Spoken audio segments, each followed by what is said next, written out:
Hello, everyone, and welcome to Bet the Edge. Thanks, everyone, watching on our NBC Sports YouTube channel. Today, we're covering 9 Week 6 college football games, including Oklahoma versus Texas, the rivalry we all love to watch, and Michigan versus Minnesota, where I'll be sharing my best bet again, Drew. You already know what it is because it just keeps on winning. Plus, Thursday night football, we got Bears and the Commanders, and that certainly is going to live up to the hype. It's V Money and the Well Capper. Drew, how's your week been going? Any opening thoughts? And actually, I made a note to make fun of you at the top of the show, and I almost forgot. How dare you take the Giants on Monday Night Football against the Seahawks? God, yikes! A terrible pick. No, I've had a couple of absolute stinkers this season. That's at the top of the list. Actually, 2 Seahawks games. I backed the Seahawks week 1. They got embarrassed by the Rams, and then turned right around and they get me the other way against the Giants. So, yeah, I think my so far winning every week this year in the NFL, but it's small stacks, and I feel like I've gotten lucky a lot, so I'm a little looking over my shoulder, like regression's coming. Kind of nervous. I definitely not seeing the board super duper well. So I need some good injury karma and some good ball to bounce my way, I think. But Giants was not the pick. I think this has been actually a pretty tough first month to the NFL season for the majority of people. But yeah, if you're lucky to be making a little bit of money, I think that's progress and positive. The first 2 weeks of my season, I was negative 0.4 units, just struggling. And you know how it is when you're just like consistently breaking even or barely winning. Definitely made some strides. 6-1 this past week. Cardinals burned me. Oh, nice work on a team total. Thank you. But yeah, I like my Thursday night football pick. We're going for 4 straight Thursday night winners. You and I have been on the same page for a lot of them. I think we're going to be on the same page tonight for this game. But let's start in the college football realm with the biggest game on the slate. It is the Oklahoma Sooners taking on the Texas Longhorns, number 12 and 3. This is a neutral site game in Dallas, so that will favor Texas to some degree, but we know OU fans are going to show up here. Texas won last year, 49-0. Oklahoma is going to want revenge, serious revenge. They've won 4 straight before that in 6 of the last 8 meetings. I look at these teams, Drew. I think the defenses are better than what we could imagine they are. I think we have 2 veteran quarterbacks. I think that with the new role in the game clock with time management, I think comes into play here, and this game could slow down occasionally. So I kind of lean the under. I don't know if I'm man enough or woman enough to play this. I may be a little boy or girl when it comes to this total because this has always been all about points. And I'm kind of feeling the opposite. What do you like here in this game? Do you think Oklahoma could at least pull off the upset? So no Red River shootout for you. You're calling for a Red River shutdown. It's always been the shootout, but it's like at some point it's got to change, right? We got to turn the page. I've lived and bet college football long enough to know that some years it is a slog. I don't have a real good feel one way or the other, but 16.5 is a pretty high number for 2 teams that are pretty evenly matched. And I think what you kind of need to keep in mind here is these teams in general have been very, very successful this year. Very successful. They've been in positive game states for the most part, and we don't really know what either team is going to look like if it's a neutral game. There could be very, very much a sentiment of keep away, a sentiment of we want the ball last. Teams settling for field goals or running into inefficiencies in the red zone. I've been staring at this one all week, hoping against hope that I was going to get a flat 7. I haven't bet it yet because I want Oklahoma. I don't think that this properly reflects how close these 2 teams are. This has drifted from I think it was at its lowest in the 4 range out to 6.5.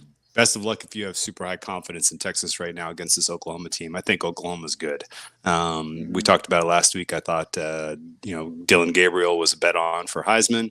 And I think that this is probably going to deliver his Heisman moment as he gets a impressive victory. So if I don't see a 7, I'm just going to play Sooner money line and cross my fingers. But I like your read on an under here too. Yeah, there are a lot of boosts out there too for this game in particular. Every week, they'll pick game of the week most parts, and I saw a lot of the public books that I could bet on are all doing this game. So it made me tempt to do Oklahoma money line to get them around plus 300 or better. but they're sitting plus 200 right now, which is obviously a nice return. And like you said, Dylan Gabriel's Heisman moment would have to be this Saturday if he's going to have one at all. So fingers crossed there. Maybe in my money line sprinkle segment on Saturday, but not totally sure yet. Like I said, I like the under. Lean Oklahoma with the points with you, Drew. Next big game, though, is Alabama. Going on the road at A&M. Alabama is now up to number 11 in the polls. The total set at 46.5, which drifted down a point or two. This is a game. This is a series that Alabama has owned in recent memory and long-term memory. 9 of the past 10 meetings, Alabama has won. A&M's last home game, though, was the time they broke that streak and won 41-38 back in 2021. The one thing I will note here, A&M is awesome at havoc rate, which is creating pressure on the offensive lines, the quarterback, the running back. They're number 1 in the country. Alabama's opponent havoc rates this season, Drew, is 111th. That means teams are getting pressure, getting through the line on them. And we saw with their quarterback situation, they've struggled so far. So we just talked about one underdog that's on a neutral site. I'd rather be taking a home underdog in a big conference game. So I'd kind of like A&M here, and I might just bypass the points and take the money line. We're reading the same tea leaves here, man. I like the Texas A&M defense matchup against Alabama. And for those reasons, I think this is going to be a way lower scoring game than the opener. I know this has already been bet down pretty aggressively this week. That's directionally correct in my opinion, but at 46.5, I think there is still meat on the bone, as they like to say. I think that this could kind of flirt with 44 before it's all said and done. And I think just in general, Texas A&M, yeah, they could get the win. Yeah, they're probably a small value at plus 115 on the money line, but I think it's going to come down to kind of end of game field goal, efficiency in the red zone. And right now, I don't have confidence in either of these offenses getting it done. So for me, it's an under. Yeah, this game, not that we're going to see nearly as many points, but if you kind of saw and watch the Ole Miss LSU game from the past week, you could just tell whoever getting the ball last in that game was going to win that game. And I think this game will be similar, except for the defensive paralysis here will be a lot bigger for these two teams. The spread actually for Bama, yeah, I think 1st to 20 is a big deal here. I think that does determine who could win this game. A&M's offense isn't the most impressive thing I've seen this season. But with Alabama, I mean, this team is definitely – dropping off a little bit, and the spread actually just moved while we're taping down to -1.5. So there may be some news coming out of Alabama that may be noteworthy here. So we're gonna keep our eye on that because this may be going on as the show continues. Drew, let's go to the West Coast. Let's go to your end of the world. All right, because we've been pretty good with our Pac-12 play so far. We've been hitting on Utah a lot. We've been hitting on Washington State, Oregon State. Oh, that was a fun one last week. Yes, it was. Oregon State was nice and easy, baby. And UCLA is a team that we talked about once or twice here, but they're 3.5 point favorites at home against Washington State, a Cougars team that I like a lot. The total's at 59.5, and historically this has been a high scoring series. The last time they met, it was 67-63. We won't see that. UCLA's offense is not that. But what do you think about this game in particular? Do you have a strong lean either way? Man, I really wanted to play this over, but boy, oh boy, 59.5 is high for a UCLA team that has been stuck in mud a couple times this season.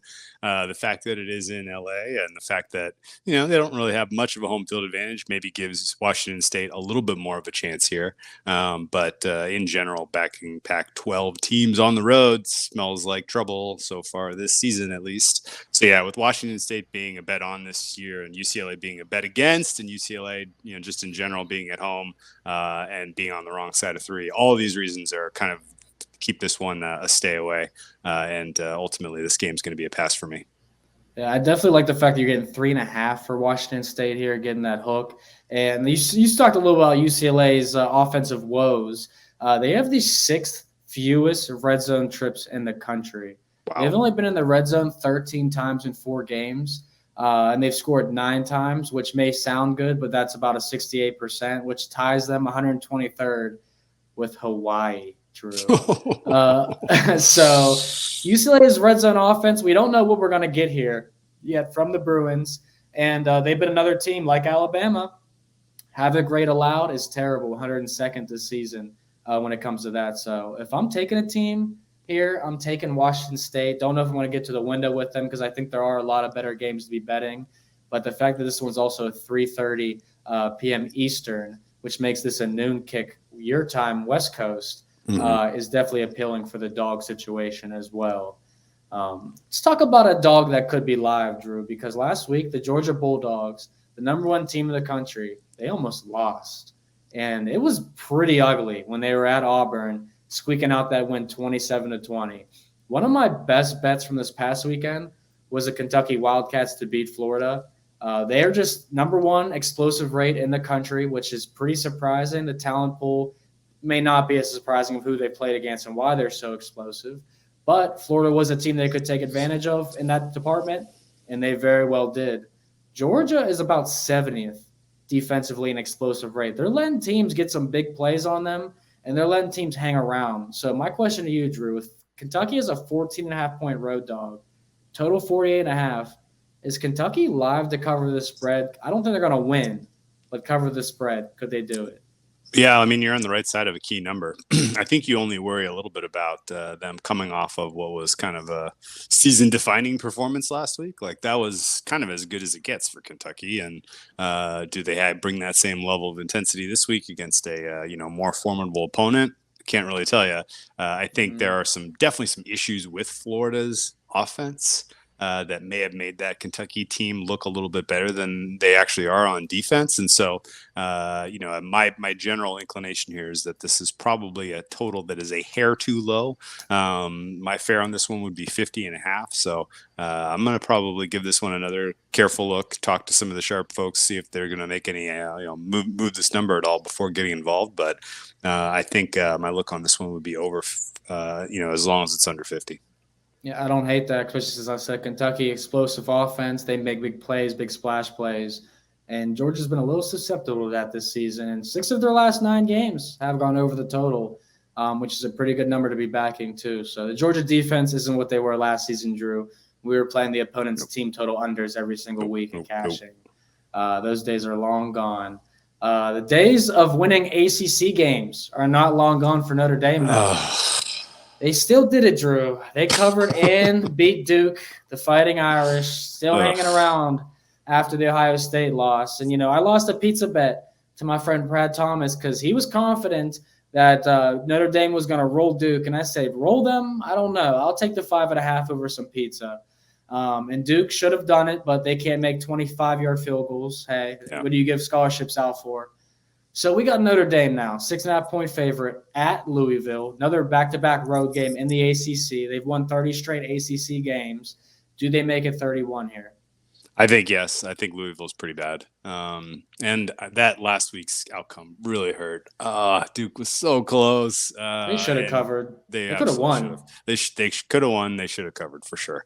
I think this is probably a little bit of an over adjustment, because Notre Dame has struggled a couple of weeks in a row now, as opposed to the beginning of the season when they looked like an unstoppable machine. But Louisville is not very good. Louisville could definitely get into a little bit of a tight spot here, not just defensively overmatched, but, I'm not exactly sure how their offense gets going. So I would be inclined to lay the points here with the Domers, even though it's on the road. They've shown an ability to go on the road and get some tough wins. So I don't see why they couldn't replicate that, and even to a better degree against the Louisville team that I don't put in the same category as Duke, frankly. Yeah, and one thing, the thing I do like about this matchup for Notre Dame is Louisville's not as physical as Ohio State and Duke are, especially in the trenches. I still think Louisville has an opportunity here to maybe, surprise Notre Dame at some points in this game. But when you play Ohio State at home in such a big game, and you go on the road at Duke, you play another very tough, low-scoring competitive game, and you go back on the road at Louisville, it's not a situation where I want to back a team favored by more than a touchdown. But like I said, I don't have much faith in Louisville. And when teams get in the top 25 for the first time, Drew, they're usually a pretty good fade. And that's what we have here with Louisville, who is number 25. So, yeah. Terrible. No idea. We'll see what happens. Like this. Yeah, this top 25 poll was weird because we had a lot of top 25 matchups the last 2 weeks where teams were getting knocked out. So teams like LSU or Kansas State, They may not be in the top 25, but we have Maryland and Louisville. So enjoy for a week, Maryland and Louisville. It'll be gone. But this Saturday, I hope you're not gone. I hope you're hanging with us on the NBC Sports YouTube channel. It's Brad Thomas, Eric Froton, and myself answering all your college football betting questions for Week 6. We'll handicap multiple top 25 matchups, including Dylan Gabriel, Drew's Heisman pick, and number 12 Oklahoma taking on number 3 Texas in another edition of the Red River Rivalry. It's going to be a good weekend. I got 2 bets locked in. Before I give you one of them at the end of the show, I'm going to give you guys one briefly, real quick. Friday night, the Nebraska Cornhuskers. Aren't they a good fade, Drew? They're always a good fade. Usually, we're not doing it. Fading the Cornhuskers is kind of the way, that's how. That's why they build the tall buildings in Vegas, because the Cornhusker fans go out there and bet on Cornhuskers.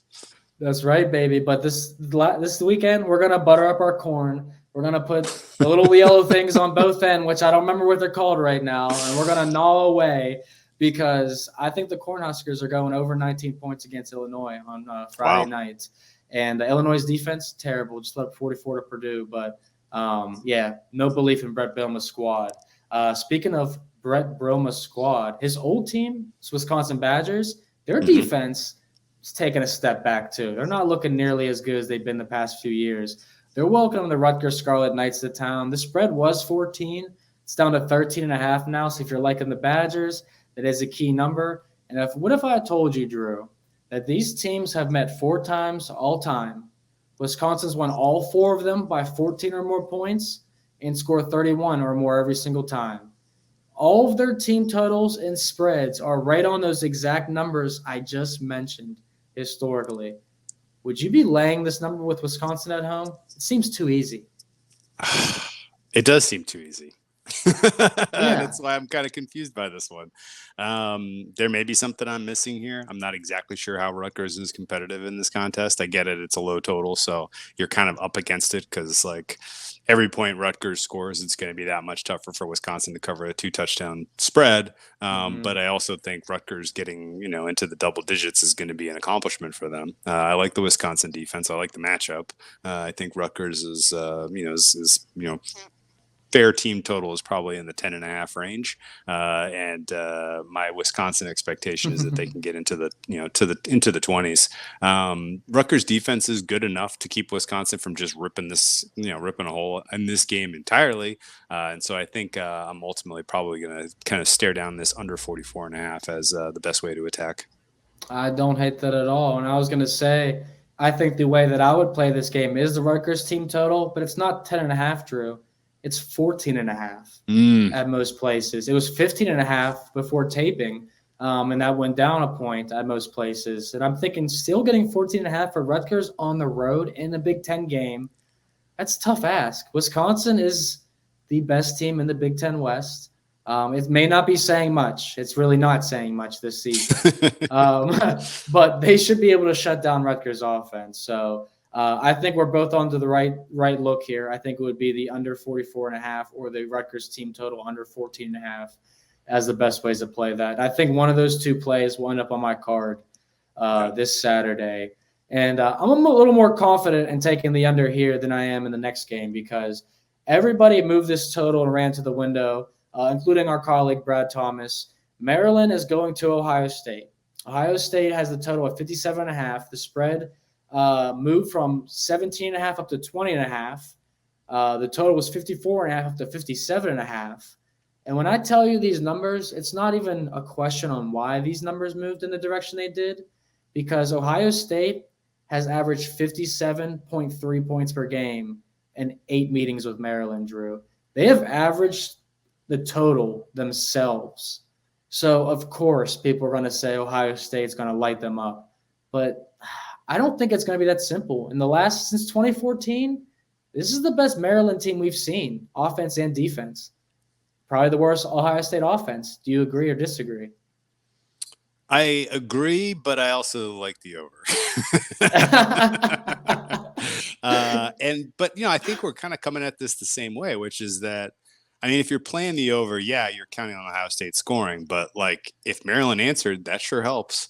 Yeah. And if you're playing Maryland, you're basically saying Maryland's going to be able to go score for score with them because the Maryland defense is not going to be able to put up a ton of a fight here against Ohio State. So, yeah, I think the right angle of attack here is the over. I agree with you that, yeah, I mean, the market is steaming over already, and 57 is a quasi key, but not super important. Once you get to this level, that once you get to that level of totals, you're counting touchdowns. You're now counting on a couple extra field goals. So I think ultimately this should be a 60-point total. I think it may end up there. I think there are a lot of sharp players who've already gotten involved and more that will get involved.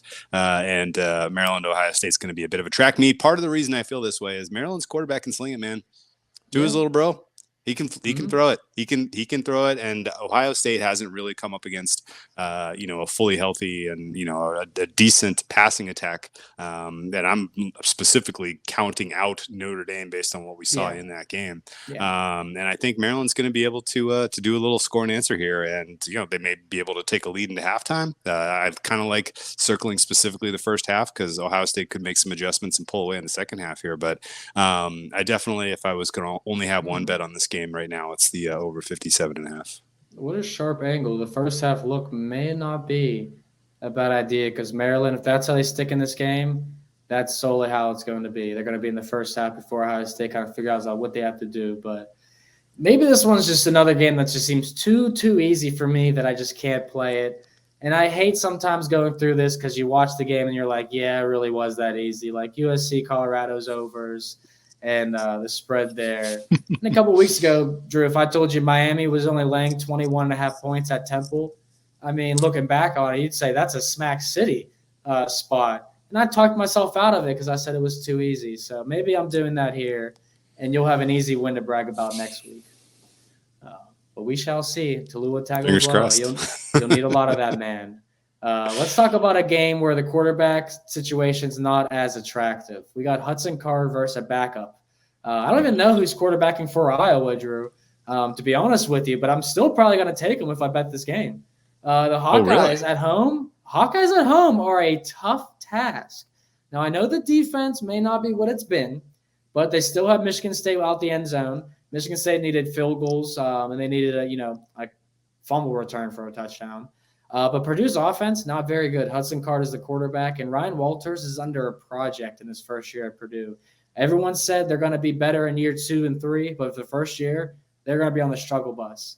And that's all I've seen from them so far outside of their win against Illinois. So I like Iowa, probably not enough to put my actual money on it. But the under's tempting here too. What do you like? Yeah, so you're right. McNamara for Iowa is out at quarterback, and I think a redshirt sophomore named Deacon Hill going to be taking over. So you're going to die on Deacon Hill? I mean, no. I don't know. He's a redshirt sophomore. I don't know anything about him, and I don't really know that the Iowa offense can. They tend to be conservative by design, and now with the first-time quarterback, do they even tack even harder into that kind of identity? Probably. I don't think Purdue's run defense is especially outstanding, but are they good enough to, kind of understand and predict when Iowa is running and kind of keep them into either long sustained drives or, force a few punts? Yeah, definitely. I think that's reflected in the total at 38.5. However, and sometimes there's a little bit of uncertainty when you're swirling around a quarterback you just don't have a good grade on. So I think that's enough of a reason for me to stay away here. Yeah, I mean, he didn't show much in his first start. 11 of 27 for 115 yards, 1 touchdown, 1 pick. Completion percentage looks like an Iowa quarterback though, 40.7%. So he's already fitting in with the Hawkeyes offense. But yeah, I might end up being more confident taking the under here in case Iowa's offense is incompetent. But the goal for them and the goal for Deacon Hill really is to play turnover-free football, run the ball, run the clock, get an early lead, and sit on that lead. So that's kind of the way I'm approaching this game for Purdue versus Iowa. And just quickly, the last 2 meetings between these 2 teams, Iowa won 24-3. The year before that, Purdue won 24-7. So 2 very low-scoring games that we saw. We probably should see that third time in the last 3. Drew, best bet, Michigan at Minnesota. What do you think it is? I mean, we got to be backing the Michigan defense to do their thing. Minnesota's offense looks broken. I don't really take any exception to you taking a team total under here on Minnesota, but I will note they are at home, and for whatever reason, sometimes they do give a spirited effort against Michigan. That said, this looks like one-way traffic. I mean, Michigan's awesome. Like, this team's very, very good. I'm very excited to see them truly tested later in their schedule, and I would like to see their defense continue to flex. Yeah, I am super excited to run it back once again on that team total under for whoever Michigan's playing, because this is going to be trying for 5 weeks in a row here on the official shows or writing for NBC. I have bet them there every single week, starting with East Carolina. But Michigan's defense is awesome. I mean, 5.3 or 5.7 points per game. They've only allowed 3 touchdowns on the season. Nobody scored more than 7 points for them. And now Minnesota, the sports books have the audacity, Drew, to throw 13.5 out there, 14.5 out there at some places for Minnesota's team total. No way. They score 13 on Rutgers in North Carolina. So I'm running it once again, running it back on the Wolverines defense to hold it down for me as my best bet for the weekend. And I did get some news over this past weekend that your boy will be going to the game. Ohio State versus Michigan. I'm considering right now, Drew, like laying money on Michigan to win that game outright. Am I crazy or not? The line's minus 150 and minus 155 on the money line. They're 2.5 to 3.5 point favorites everywhere right now. Lookahead line. Kind of like Michigan still at home. Yeah. I mean, they're the better team by a margin, in my opinion. Disrespect to Ohio State. They've done some cool stuff this season, and I'm sure they'll make it a game, but I don't mind laying it.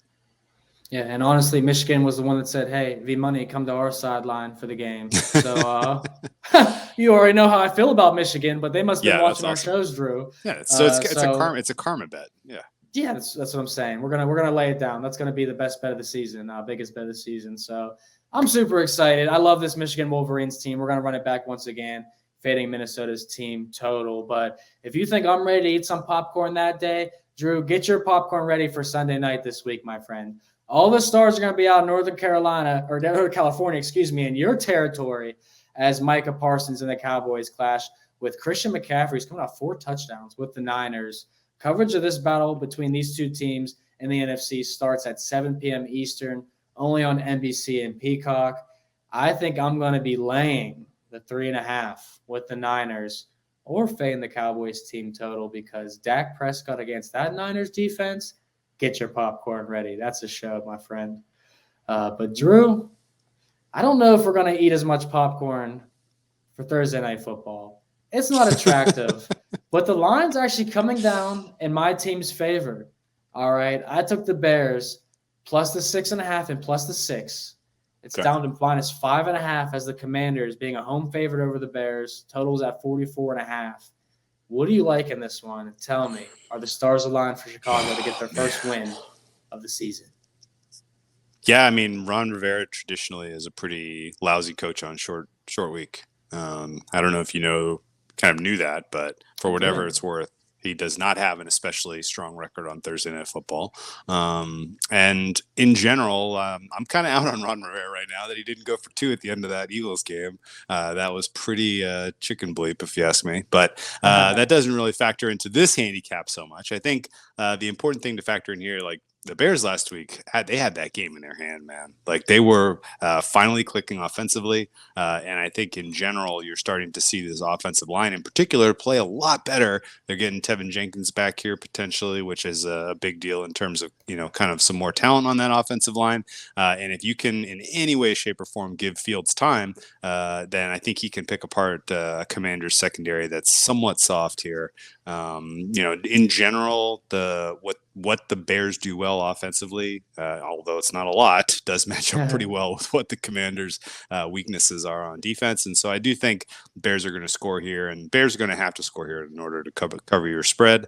You did good getting it in early before it came off a 6. Obviously, this has been pretty influential action that's moved this number in favor of the Bears. And I think the kind of underlying point that can't be overstated is like, are the Commanders good enough to be laying a touchdown against anyone? Probably not. And the Bears aren't going to win a lot of games this season. They're probably not going to win this game, but can they stay within a field goal? Absolutely. So it's Bears or pass. I agree with that. And it's over or pass. But again, on the short week and Ron Rivera's lack of success in this spot, I think I had to. I'm not going to get involved with the total. So I'm left with the Bears, or I'm going to be watching on the sidelines. Let's go. Well, we line up again then. But yeah, I think the Bears are not 6 or 7 points worse than the Commanders, especially on a short week. These two teams met last year on Thursday Night Football, and the score was 12-7. Oh my God, that was bad.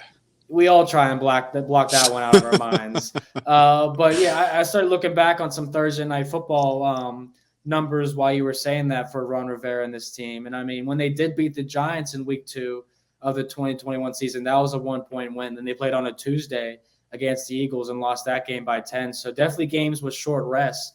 They have struggled, that is for sure. And when they win, it's very by narrow margins. I like this game for sure. I like the Bears in the spot. I think they can get their first win this season. And I think our producer, Dan. Money line sprinkle, huh? A little money line sprinkle. I'm thinking about calling it an official quarter unit sprinkle. I have, like I said, I've gone 3-0 my last Thursday Night Football picks. I'd like to go 4-0. I would hate to be 4-1, Drew, by getting a spread cover but no victory. But I think after blowing a 28-3 game to Denver, you have to feel like Chicago has 1 or 2 more max effort games for this team totally quits on the season. Am I right? Yeah, no, that's fair. That's a fair read. Yeah. The question more than max effort though is just like, can they disrupt Sam Howell? Right. Sam Howell's shown a couple of flashes. I mean, among the young quarterbacks out there right now, besides CJ Stroud, besides Anthony Richardson, like he's kind of the only one of the young guys that's showing you any pulse. And I think, the fact that the Bears don't have much of a pass rush is kind of a problem. The fact that the Bears don't have a very healthy secondary right now is potentially a problem. But all that said, the effort the Bears are going to bring to this one, I would expect is high. And just the fact that Ron Rivera doesn't seem to know how to get his team ready for Thursday Night Football should matter. And so for those reasons, especially the fact that you got the best of the number, I think that was well played. And I'm going to see what happens, how this matures into the close. If I can get a 6 again, I'll take it. Otherwise, I might just play a small Bears money line. Yeah, I don't hate that at all. I don't hate that at all. I love that look. I'm rocking the Chicago Bulls hat today, Drew. So it looks like we're just the Windy City, baby. Give us some money, pay our bills, and get us right for college football Saturday. That's all I'm asking.